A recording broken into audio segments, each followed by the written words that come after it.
Okay, let's tune into that hummingbird spirit energy and see what it's bringing through.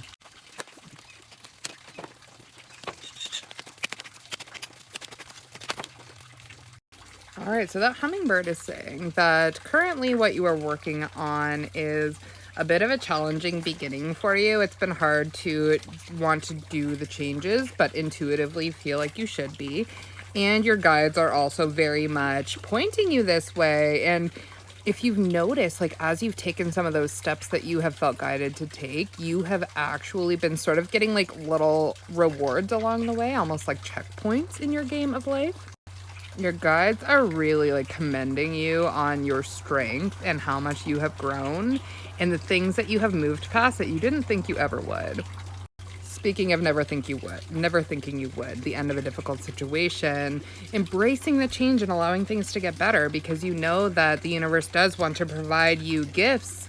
And so you're healing yourself, you're working on yourself, you're putting yourself back together because you realize nobody else can do that for you.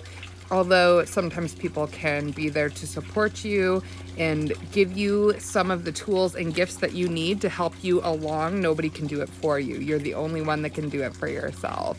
So just continue to learn about what you can do that fills your cup and overflows your cup so that you are able to go out and do things for other people, but be patient while you're doing that because you can't give from an empty tank.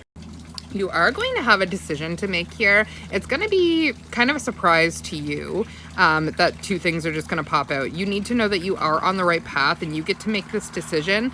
Go with what makes you feel more peaceful, though.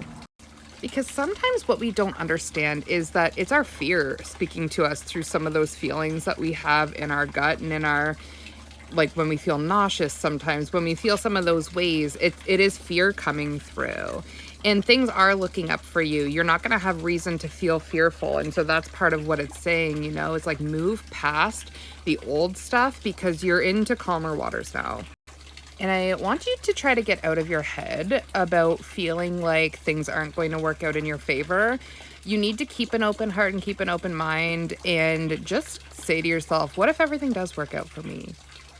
What if things actually turn out differently than I imagined them to? Because you're not always right. When you're going worst case scenario all the time, it doesn't typically end up worst case scenario. Sometimes it might, but you know what? Typically it doesn't. So keep an open heart, keep an open mind.